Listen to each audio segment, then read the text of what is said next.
हे hi everyone. अभी एक दो दिन पहले ही सीडीएस का पेपर हुआ है and as you all know कि सीडीएस का पेपर भी यूपीएससी कंडक्ट कराता है। सो इट्स बेटर कि हम पेपर को एक बार देख लें, पेपर को एक बार ग्लांस थ्रू कर लें, जिससे थोड़ा आइडिया हो जाएगा कि यूपीएससी के दिमाग में चल क्या रहा है। क्योंकि पहले भी देखा गया है, चाहे सीडीएस हो या फिर सीएपीएफ हो, उनके काफ़ी क्वेश्चंस रहते हैं, स्पेशली हिस्ट्री के, जो कि यूपीएससी में रिपीट हुए हैं। देखो, कोई हार्ड एंड फास्ट रूल तो है नहीं कि पेपर में चीज़ें रिपीट होंगी या फिर उस टाइप के क्वेश्चन आपको पूछे जाएंगे, but to be on a safer side at least आप एग्ज़ाम से पहले एक बार स्नीक पिक कर लो।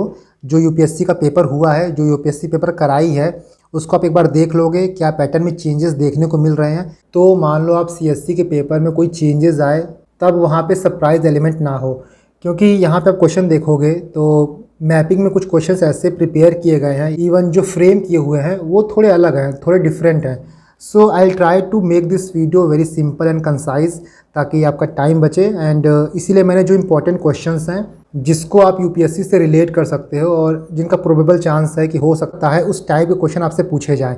पूछे नहीं भी जाएंगे तो आई विल सजेस्ट कि एक बार इस पेपर को पूरा लगा लेना। आप कुछ अच्छे क्वेश्चंस आपको मिल जाएंगे, प्लस प्रैक्टिस भी हो जाएगी। टेस्ट सीरीज़ आप लगा ही रहे होगे तो इस पेपर को as a test series use कर सकते हो। इसके साथ ही जो क्वेश्चन मैं डिस्कस करूंगा उसके आपको नोट्स प्रोवाइड कर दूंगा, यू कैन सी हियर। इस नोट्स को मैं अपने टेलीग्राम पे अपलोड कर दूंगा और मेरे टेलीग्राम का लिंक आपको डिस्क्रिप्शन बॉक्स में मिल जाएगा। मान लीजिए काफ़ी लोग बोलते हैं वो लिंक काम नहीं करता है, तो आप टेलीग्राम पे जाके @IAS पाठशाला सर्च करना। Now let's see some important questions. इस क्वेश्चन को आप देखो। Consider the following clues about state of India. It is known as land of Red River and Blue Hills. Second one is it contains 3 of the 6 physiographic division of India. It covers about 2.39% of total area in the country. तो किस state के बारे में बात की जा रही है, पहले स्टेटमेंट से ही आपको पता चल जाएगा। Here it is talking about Assam. यहाँ पे आप देखो, आसाम को land of red river and blue hills कहते हैं बिकॉज जो ब्रह्मपुत्रा है उसको रेड रिवर कहा जाता है, और जो आसाम के हिल्स हैं उनको ब्लू रेफर किया जाता है बिकॉज वो दूर से शाइन करते हैं due to formation of blue cloud. Now see the next one. यहाँ पे क्वेश्चन नंबर 17 देखो। क्वेश्चन का फ्रेमिंग देखो आप कैसे किया गया है। Rani told her friends that last year she did boating in 4 different lakes, namely Loktak lake, Barapani lake, Kolleru lake and Pulicat lake. ये सारे लेक कहाँ पे लोकेटेड है? तो इसका करेक्ट आंसर है बी, लोकटक, कोलेरू, पुलिकट एग्जाम में पूछा जा चुका है। सीएससी का ये PYQ है, तो जब भी आप इसको स्टडी करोगे चारों लेक के बारे में अच्छे से देख लेना। यहाँ उसके नोट्स हैं, like Loktak lake is the fresh water lake in Manipur state of north east, और यहाँ पे फुमडीज पाए जाते हैं। And Keibul Lamjao national park, only floating national park in the world. Natural place है संगाई डियर्स का, जो कि मणिपुर का स्टेट एनिमल भी है। And it is wetland of international importance under Ramsar convention. ये आपका लोकटक लेक हो गया। दूसरा बारापानी लेक को हम लोग उमियम लेक भी कहते हैं, ये मेघालय में स्थित है। It is artificial water reservoir, और यहाँ पे आप देख सकते हो the lake came into existence in 1965 after Umiam Umtru hydro electric power project, वहाँ पे जब सेटअप किया गया था। It is the first hydro electric venture in north east. Third one is Kolleru lake. It is the largest fresh water lake of India, Andhra Pradesh में है ये। And it is located between deltas of Krishna and Godavari. Wild life sanctuary इसको 1999 में declare किया गया, और ये भी आपका वेटलैंड ऑफ इंटरनेशनल इंपॉर्टेंस है। Now Pulicat lake, it is the second largest brackish water lake. जो फर्स्ट लार्जेस्ट है वो है आपका Chilika lake, and it is present in Coromandel coast, Andhra Pradesh और तमिलनाडु बॉर्डर के पास। ये क्वेश्चन पहले पूछा जा चुका है, तो यहाँ पे चारों लेक के बारे में हो गया। Now see the next one. Question number 19 देखो। The tropic of cancer passes through how many coastal and landlocked state. Generally पूछता था हमेशा कितने स्टेट से पास होते हैं, बट यहाँ पे स्पेसिफिकली पूछा है कितना कोस्टल स्टेट क्रॉस करता है और कितना लैंडलॉक्ड स्टेट। तो इसका आंसर है बी, 2 और 6। इसका एक निमोनिक है, आप यहाँ पे देखो। मित्र पर गमछा झार, मी से मिजोरम हो जाएगा, त्र से त्रिपुरा, प से वेस्ट बंगाल पश्चिम बंगाल, र से राजस्थान, ग से गुजरात, एम से मध्य प्रदेश, छ से छत्तीसगढ़ और झा से झारखंड। यहाँ पे गुजरात और वेस्ट बंगाल जो है आपका कोस्टल हो गया। क्वेश्चन नंबर 30 देखो। In the election held in 1937, in which 2 provinces was the Indian National Congress not able to emerge as single largest party? तो ऐसे कौन से 2 स्टेट थे जहां पे INC single largest party emerge नहीं कर पाई? इस क्वेश्चन को आप काफ़ी इजीली सॉल्व कर सकते हो। थोड़ा सा भी आपको बैकग्राउंड पता होगा कि उस टाइम पे सिचुएशन कैसी चल रही थी, तब आप आराम से गेस कर लेते कि कौन सा रीजन है। यहाँ पे देखो आप, 1936-37 में इलेक्शन हुआ था 11 प्रोविंसेस में, Madras, central province, Bihar, Orissa, united province presidency, Assam, north west frontier province, Bengal, Punjab and Sindh. Congress single largest party in provinces में इमर्ज की थी, और 3 प्रोविंस ऐसे थे बंगाल, पंजाब और सिंध, जहाँ पे कांग्रेस को इनफ सपोर्ट नहीं मिला था क्योंकि ये मुस्लिम मेजॉरिटी स्टेट थे। और इस चीज़ को मैंने नोट्स में भी कवर कर दिया है, यू कैन सी हियर, वही सारी चीज़ यहाँ पे लिखी गई हैं। तो इसका आंसर हो जाएगा आपका A, Punjab and Sindh. See the next question, consider following statement. After forming the Indian National Army, Subhash Chandra Bose, पहला है, recruited large number of soldier from Indian prisoners of war IPW in Japanese camp, and the second one is introduce a women detachment named after Rani of Jhansi. ये दोनों question UPSC में पहले पूछा जा चुका है, CSE में, एंड इसका करेक्ट आंसर है सी, बोथ 1 and 2। इसको भी आप यहाँ पे देख सकते हो, सुभाष चंद्र बोस एंड आज़ाद हिंद फौज। तो यहाँ पे सेकंड स्टेटमेंट आप देखना, the Indian National Army was a brain child of Giani Pritam Singh Dhillon along with Major Iwaichi Fujiwara and Captain Mohan Singh. The Indian prisoner of war of British army that were captured by Japan first form this army. तो ये आपका पहला statement रहा। And second statement यहाँ देखो, women regiment called Rani Jhansi regiment was formed, और यहाँ पे वो चीज़ लिखा गया है, इसको पढ़ लेना आप अपना टाइम निकाल के। Now see the next one, question number 33 देखो, which two river flow in region between Gulbarga and Vijayanagar Hampi. इससे रिलेटेड CSE में क्वेश्चन पूछे जा चुके हैं। इसका करेक्ट आंसर है डी, कृष्णा एंड तुंगभद्रा। यहाँ पे देखो हम्पी के बारे में है, Hampi situated on bank of Tungabhadra river in the eastern part of Karnataka. Tungabhadra river के बारे में है, rises from Karnataka state and flows into Karnataka, Andhra Pradesh and Telangana state. Hampi monument comprising UNESCO world heritage site are subset of wider spread Vijayanagar ruins. Gulbarg, previously known as Kalaburagi, is a region located in northern part of Karnataka. Gulbarg was capital of Bahmani kingdom and has been ruled by various dynasties like Chalukyas, Rashtrakutas और Bahmani। तो ये कुछ extra information है। Question number 55 देखो, Vicky told his friend about his visit to Stewart Island, Bay of Plenty and Hawke's Bay. Which country did Vicky visit. आपको शायद याद होगा UPSC ने पहले क्वेश्चन पूछा था कि आप कोट्टम टू कोहिमा जाओगे तो कितने स्टेट को क्रॉस करोगे। तो वैसे ही कुछ क्वेश्चन इस बार देखने को मिले हैं CDS के पेपर में। दिस माइट इंडिकेट कि जो CSE का पेपर आए, हो सकता है वहाँ मैपिंग आपको कुछ ऐसा देखने को मिले। इवन लास्ट ईयर का पेपर आप देखोगे तो मैपिंग बहुत डायरेक्टली नहीं पूछा गया था, जो कंट्री को मैच करने को दिया था, for example Chad, Guinea, Lebanon, Tunisia. और ये न्यूज़ में क्यों थे, तो UPSC थोड़ी थोड़ी चीज़ें चेंज कर रहा है। अब चीज़ें डायरेक्टली पूछने की जगह थोड़ा सा घुमा के पूछ रहा है, बट आपका बेसिक क्लियर रहेगा तो ये सब क्वेश्चन आप आराम से टैकल कर लोगे। इसका करेक्ट आंसर है सी, न्यूजीलैंड, और यहाँ पे आपको नोट्स में मिल जाएगा। यहाँ देखो, Stewart Island, Bay of Plenty and Hawke's Bay. Question number 56 देखो, Mano is planning to visit all UNESCO world heritage site in Delhi, he will be visiting. तो यहाँ पूछा है कौन कौन से साइट दिल्ली में है जो कि वर्ल्ड हेरिटेज साइट है। इसका करेक्ट आंसर सी है, red fort, Qutub Minar, Humayun Tom. तो इंडिया में जितने भी वर्ल्ड हेरिटेज साइट हैं आप इस बार देख लेना। यहाँ पे डायरेक्टली पूछा है, बट CSE में डायरेक्टली नहीं पूछता है, वो थोड़ा और घुमाता है। क्वेश्चन 67 देखो आप, which one of the following indicator is included in national multi dimensional poverty index. यहाँ पे नेशनल पूछा है, तो इसका आंसर है A, year of schooling. Let me show you.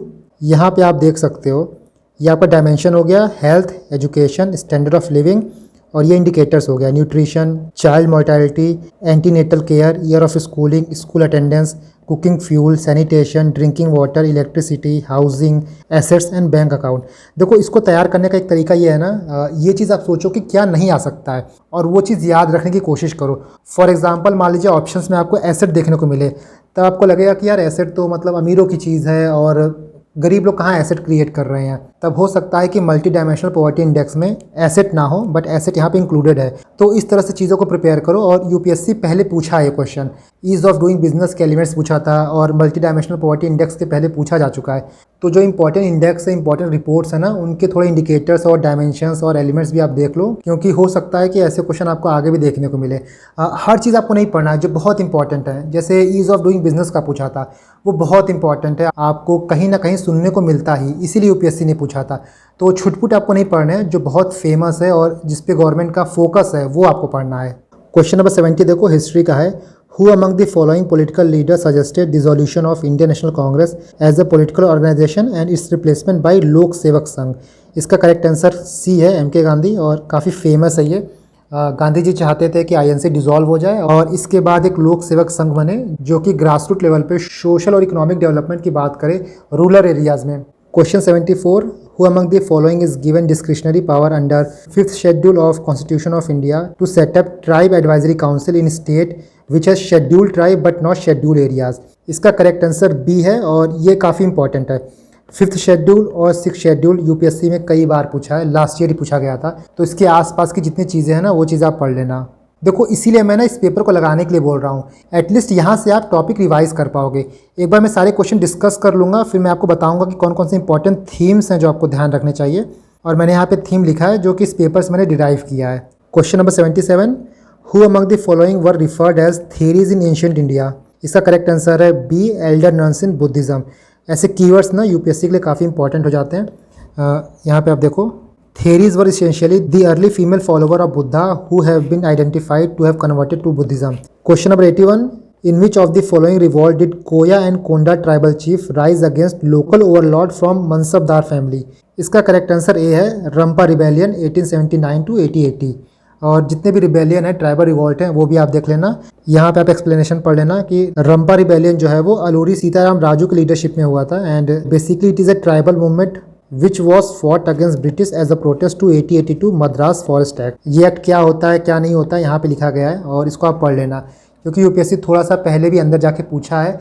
जैसे संथाल परगना वाले क्वेश्चन में स्टेटमेंट वाइज पूछा था, तो सिंपली ये पूछने की जगह कौन सा लीडर इन्वॉल्व है, आफ्टर मैथ पूछा था कि संथाल परगना बनाने के बाद क्या चेंजेस आए थे। क्वेश्चन नंबर 85 देखो, the theme of India G20 presidency वासुदेव कुटुम्बकम और one earth one family one future is drawn from. इसका करेक्ट आंसर बी है, महाउपनिषद। और काफ़ी इंपॉर्टेंट क्वेश्चन है ये, क्योंकि आपको याद होगा यूपीएससी पहले पूछा है कि सत्यमेव जयते कहाँ से लिया गया है, तो सत्यमेव जयते मुंडका उपनिषद से लिया गया है। सेम टाइप का क्वेश्चन है ये। Question number 92, which one of the following statement about solicitor general of India not correct. इसका सही आंसर सी होगा, the post of SGI is constitutional post. तो कॉन्स्टिट्यूशनल नहीं है, ये स्टैट्यूटरी पोस्ट है। और यूपीएससी में लास्ट ईयर ही पूछा है अटॉर्नी जनरल सॉलिसिटर जनरल के बीच का डिफरेंस। यहाँ पे आप देख लो, यहाँ पे काफ़ी अच्छे से एक्सप्लेन किया गया है, इसको आप पढ़ लेना। जैसे नोट्स पढ़ो कि अटॉर्नी जनरल जो है वो आर्टिकल 76 में आता है, बट सॉलिसिटर जनरल जो है his duty are governed by law officer condition of services rule 1987 and not by constitution. Question 93, which one of the following committees does not have member from Rajya Sabha. इसके मैंने short notes अपने telegram channel पे upload किया है, तो आप वहाँ से डाउनलोड कर लेना, क्योंकि लक्ष्मीकांत में बहुत इन्फॉर्मेशन दी गई है और उतने इन्फॉर्मेशन से क्वेश्चन पूछे नहीं जाते हैं। देखो ये वो नोट्स हैं, और यहाँ पे जो इंपॉर्टेंट चीज़ है वो कमेटी का नाम, मेंबर कौन से होते हैं, फंक्शन क्या होता है और चेयर कौन करता है, यही चीज़ एग्जाम में पूछता है। और 4-5 पेज का है, लास्ट मोमेंट पे एक बार रिवाइज कर लेना। Question number 94, which one of the following statement about election of president of India is not correct. तो प्रेसिडेंशियल इलेक्शन हो गया, वाइस प्रेसिडेंट का इलेक्शन हो गया, इनको आप देख लेना। इसका करेक्ट आंसर है ए। देखो यहाँ पे एक बार फिर से पूछा है, national multi dimensional poverty index पे क्वेश्चन। क्वेश्चन 97 देखो, the title of Raigarh Kesari and Daigarh Kesari were associated with following dynasty. इसका आंसर है ककातिया, और ककातिया से रिलेटेड क्वेश्चन एक बार यूपीएससी में पूछा है। क्वेश्चन 99 देखो, in the context of 18th century what was Dastak. इसका करेक्ट आंसर है सी, ट्रेड परमिट। और यहाँ पे देखो, dastak was trade permit given to East India company by Farrukh Siyar, ये इंपॉर्टेंट है, फारूक सियार फरमान ऑफ 1717।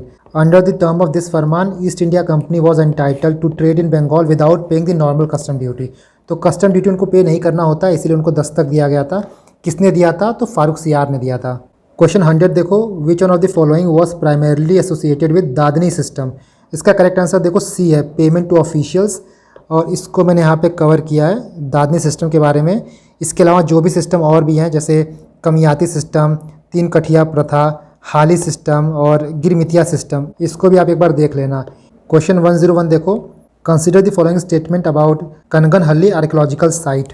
तो ये तीनों स्टेटमेंट यहाँ पे सही है, और मैंने इसको काफ़ी अच्छे से एक्सप्लेन किया है। ये आप देख लो, इंपॉर्टेंट साइट है ये, बुद्धिस्ट साइट। क्या क्या चीज़ें यहाँ पे मिली थी, किस स्टेट में लोकेटेड है, किस रिवर के बैंक में लोकेटेड है, वो चीज़ आप यहाँ से पढ़ लेना। जैसे भीमा रिवर हो गया और कर्नाटका स्टेट हो गया। यहाँ पे आपको अशोका के स्कल्पचर्स मिलेंगे। और वही क्वेश्चन भी पूछा था, थर्ड देखो, emperor Ashoka image was found at this site. तो एक इंपॉर्टेंट साइट है ये, and you should know this. Question 112 देखो, in respect to balutedars which of the following statement is correct. तो इसमें सेकंड जो है वो रॉन्ग है, फर्स्ट और थर्ड करेक्ट है, एंड इसका एक्सप्लेनेशन आपको यहाँ पे मिल जाएगा।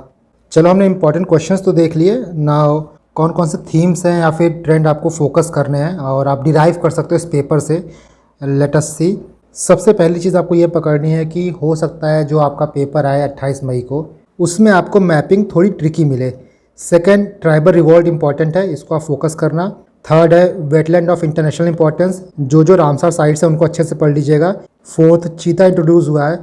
तो इसके अलावा आप जो और भी 5 बिग कैट्स हैं, Asiatic lions, royal Bengal tiger, leopard, snow leopard and cheetah, इनके बारे में सब पढ़ लेना। हैबिटाट, इनके प्रोटेक्शन स्टेटस क्या है, अभी रिसेंट टाइगर का सेंसस हुआ है तो उसको देख लेना।